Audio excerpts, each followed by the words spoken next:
Hello everybody and welcome to another one of my Dungeon Boss videos. Today we are taking a look at the new featured hero, Miko the Marvelous.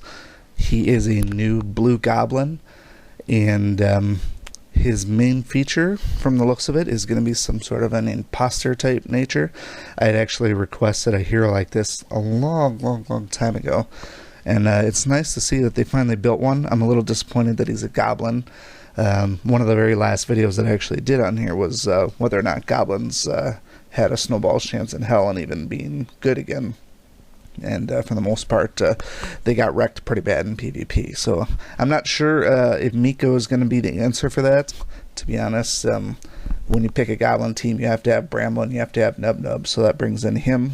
And then maybe one other. We could maybe think about Squinch, just because he can kind of hit hard, but we'll cross that bridge when we get to it. So what we're looking at today is whether or not you're going to chase this guy down, how much effort you're going to put into getting his stars and ascensions and such like that.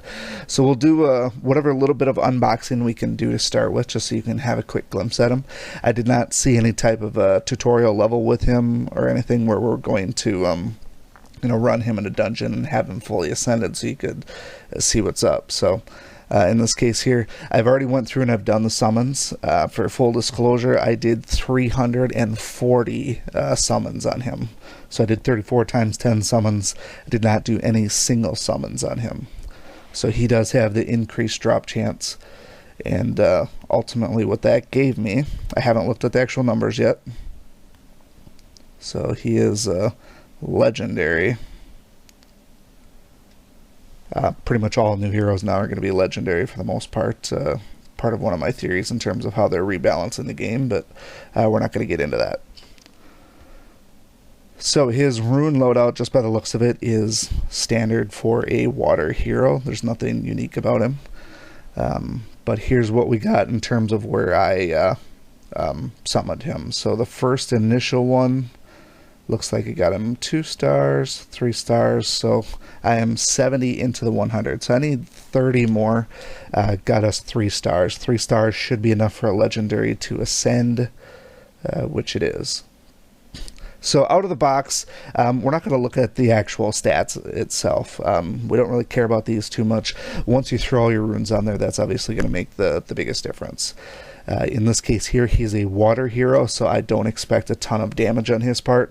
And honestly, if he's what I think he is, you're not going to be using his base abilities anyways. For the most part, he's not going to be a damage dealer. He's going to be this imposter.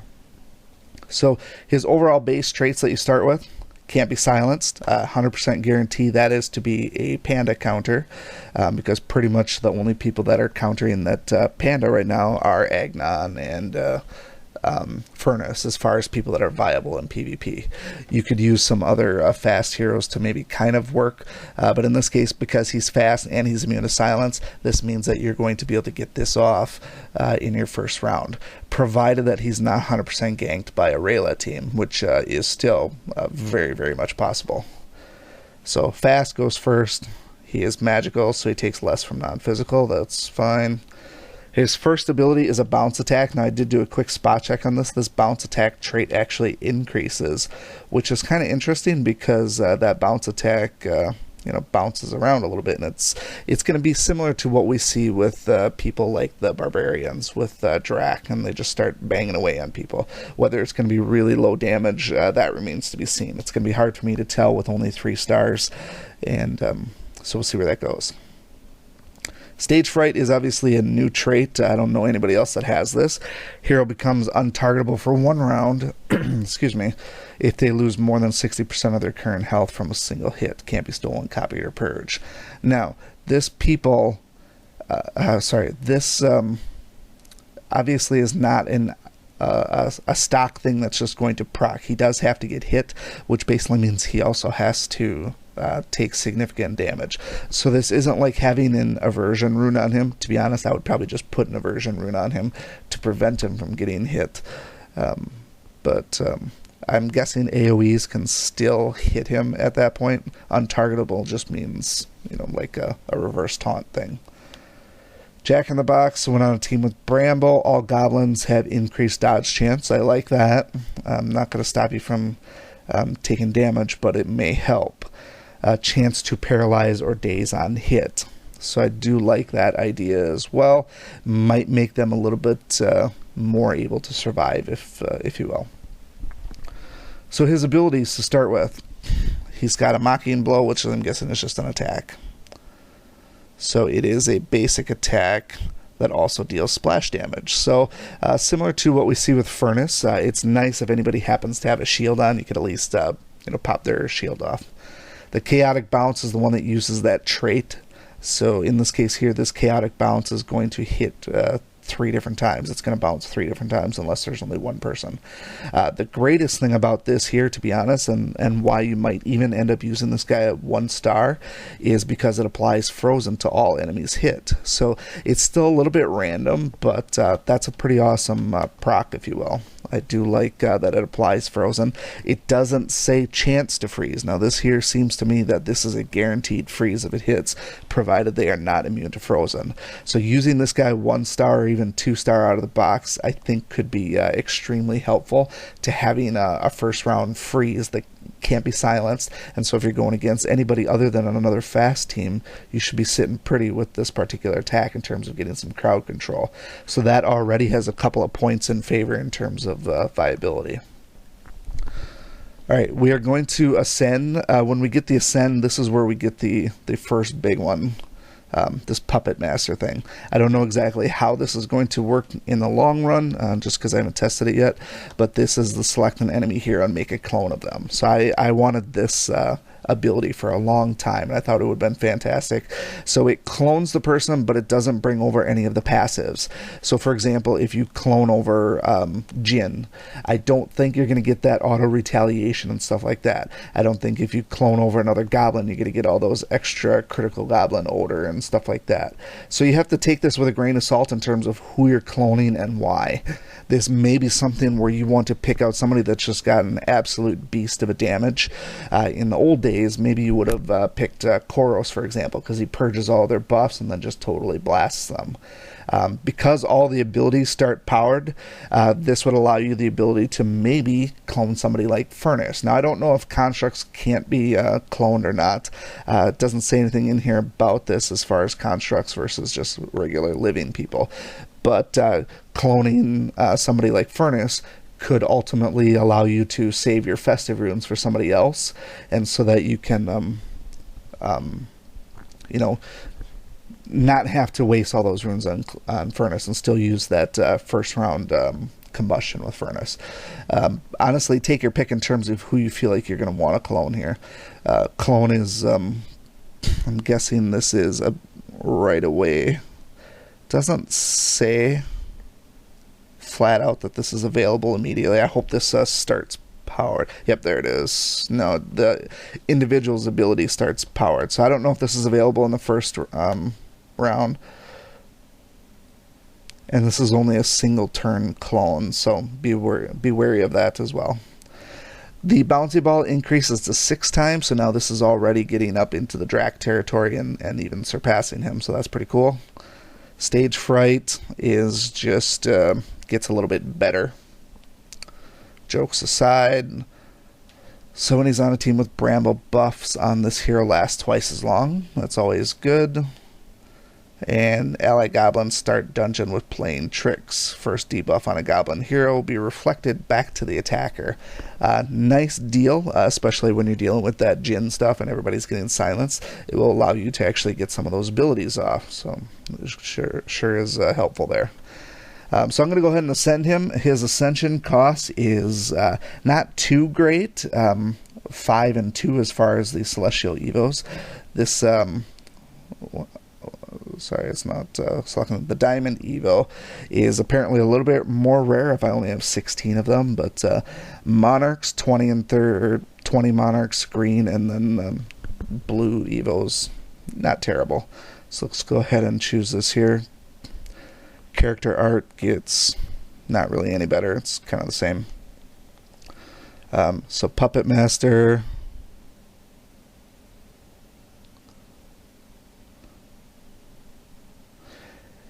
Has an energy cost 5 turns. maybe I'm just misreading this. I can't tell if this is available or not. If this is not available right out of the gate, it's going to be 5 turns is quite a bit. You're going to have to blow all of your festive runes just to get this up and running. That being said, we'll find out sooner or later. Now the other Ascension 5 stars, excuse me, that's going to be a long way before I get that. So Ascension cost is 8 and 5 for those Celestials, but his other ability, take a break, send an ally hero out of combat, replace it with a duplicate of himself for 3 turns. That is actually very, very cool. So basically you're getting a free hero death for 3 turns. So basically swap somebody out, he dies, and then that person gets to come right back. So I don't know about their energy use during that piece. If they're still gaining energy while they're out of combat, probably not. But this is actually a very cool ability. My guess is this one's going to have some... It's not going to be available right away either. So long term in dungeons it might be pretty handy. And then the bounce attack goes up to 9, which I'm guessing is going to be pretty cool as well. It's probably going to be very low damage, but ultimately, I'm not terribly concerned about that. I'm using this guy here for that clone feature. Stage Fright just gets a little bit better as well, so loses 30%, becomes untargetable. And a new trait here, Frozen Laughter, apply freeze to any enemy that attacks him twice in a row. Interesting. So this is basically if somebody is got the warrior runes where they have a double tap proc of 20%, this here will freeze those guys. Thing is though, I have my warrior runes on Agnon, can't be frozen. I have it on Valken, can't be frozen. I have it on the green guy, Hagrim, he can't be frozen. But in other cases like barbarians, those guys should freeze pretty easily. So interesting stuff to say the least. So what I'm going to do here, sorry, I have a really bad cough today. I'm not going to worry about the runes just yet. I'm just going to upgrade him to max level and update his abilities. I'm going to run him in a PvE dungeon. I'm not even going to attempt to do this guy PvP yet. He may be great for PvP defense when his abilities are powered, but that's not a commitment I'm ready to make yet. So, but out of the gate, he looks like a pretty cool hero. It is going to hinge pretty significantly on how soon you can get Puppet Master out, because this was something that it's about the only reason that I wanted to use him was the Puppet Master. So if I have to waste a lot of festive runes in order to get that up and running, I can't afford to put 5 festive runes on him just so that I can get that up, and maybe it'll be 4 actually, in terms of what it takes, but that's a lot to replace my festive furnace with this guy here, especially only at 3 stars. If you have the gems or the heroic summons to try and get to 5 star, more power to you, but it's not something that I'm committed to. So we're just going to get him in a dungeon quick and see what he can do here. I hate that we can't just press and hold this one. Alright, I don't even care about the runes because I'm going to run a basic dungeon. So we'll just run a simple challenge mode.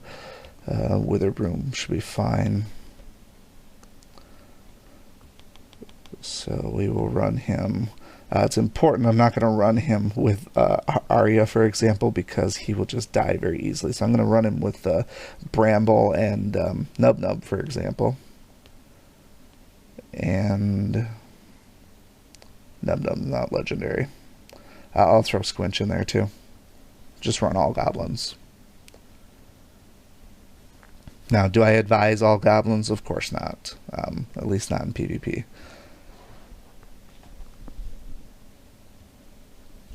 Alright, so I'll have a quick look here. Because we're on a team with Bramble, we should get all of the available passives. Buffs last twice as long, and debuffs are reflected back. You can see that proc is on there right to start with. And as expected, the Puppet Master does not start powered. So we need 4 festive runes in order for this to be available in PvP. That being said, is that hard to do? Maybe for some it would. They have been a little bit more available in the last few months in terms of getting those. I think I have a total of about 6 or 7 of them total. Color scheme, I'm not really sure about that in terms of whether I can find 4 of them that fit his rune loadout, but Again, at 3 stars, I'm not convinced that I'm going to use him in PvP to start with anyways. PvP defense would be a lot better, but you can't control who's going to get cloned. So let's just have a look at the bounce attack here. These guys shouldn't die in one hit.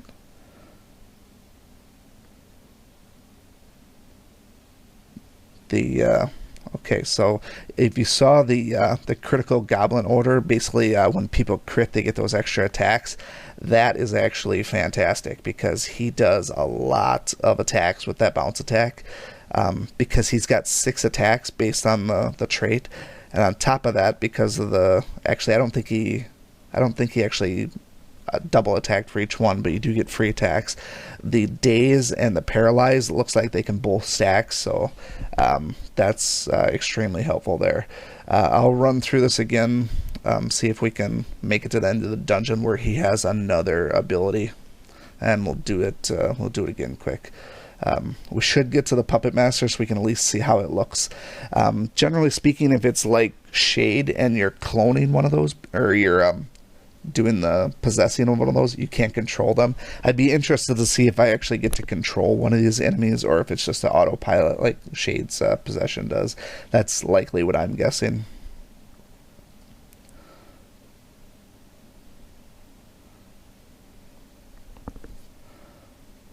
I have to keep track of where... Yeah, see, he dies pretty easily because I don't have runes on him.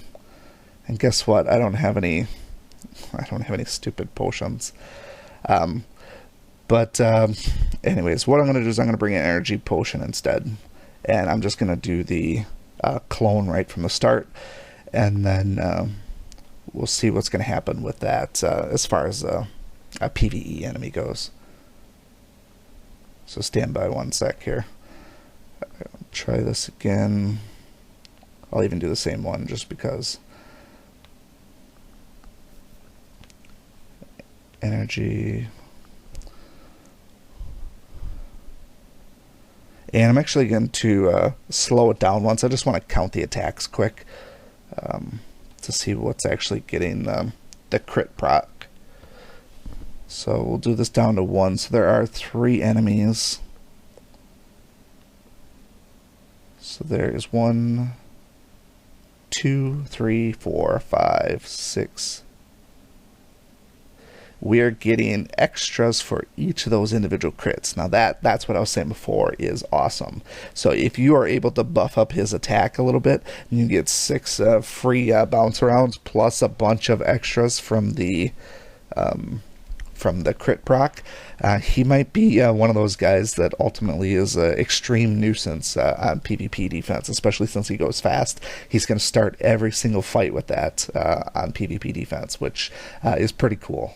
And then, so it may end up being one of those ones where he's the new gen where everybody has him on defense, because it's going to be throwing this dazed and paralyze and not to mention the freeze proc on everybody to open up every single PvP fight.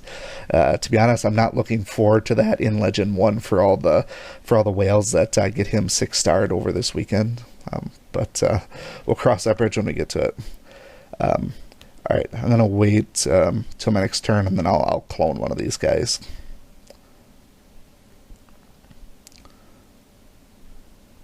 Speed this back up. Alright, auto is off. And energy. Alright, let's Puppet Master one. Invalid target. Oh, what the hell? There we go. Wait. Clone an enemy hero and replace an ally. Oh, I see. Clone and replace. I don't get to... He doesn't replace himself. I assume that he was replacing himself. I guess I misread that. That's actually interesting because it saves, it saves your heroes for the most part. Okay, so this little guy here has an armor break. That's kind of cool. I doubt we can clone bosses. That would be freaking awesome if we can clone a boss. I'm guessing they added boss passives in there so that you can't clone King Kong and such like that. But any of those other... there's a lot of bosses out there that aren't epic bosses that would be pretty awesome to clone. This here's just boring. It's an armor break, but this guy here might ultimately help you in boss mode if you get stuck at any. I don't really care about the rest of this dungeon, so hopefully that gives you a little glimpse into what he can and can't do. I think he shows a lot of promise, especially on a goblin team, but the thing is, he's going to be the new center of the goblin team. Him and Bramble are going to be required. Nub Nub be required, and then, to be honest, in my case, I think the fourth is almost going to have to be Solaris. I don't see any other way around that in terms of these guys are still going to die very easy. I mean, I buffed Bramble pretty hard when I tried to play with goblins, and even with all the buffs and stat increases, he just got killed so easily, and I don't see that changing because I don't think Miko here is going to certainly buff his attack at all. Certainly he reflects a debuff, but that's about it. So we'll give him a fair shake. Like I said, I think on PvP defense, he's going to be a new go-to within a few weeks. After we have probably another event and people get another free 100 tokens or so that they can get him up to 5-star maybe, he's going to be pretty awesome. So any questions, comments, concerns, feel free to leave them below. Otherwise, we'll see you again next time. Thank you so much for watching this video and supporting my channel. If you like this video, please show your continued support by hitting that like button, and be sure to check out both my YouTube channels for new content all the time. And always remember, peace is a lie, there's only passion. We'll see you next time.